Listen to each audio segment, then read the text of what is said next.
உடம்பார் அழியில் உயிரார் அழிவர். திடம்பட மெய்ஞ்ஞானம் சேரவும் மாட்டார். உடம்பை வளர்க்கும் உபாயம் அறிந்தேன்.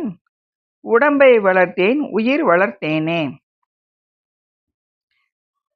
இந்த உடம்பு அழிஞ்சிச்சுன்னா அந்த உயிரால எந்த ஒரு பிரயோஜனமும் கிடையாது. உடம்பு அழிஞ்சிச்சுன்னா அந்த உயிரும் அழிஞ்சிருச்சுன்னு அர்த்தம். உடம்பு இல்லாம உயிராலையும் உயிர் இல்லாம உடம்பாலையும் எந்த பயனும் இல்லை.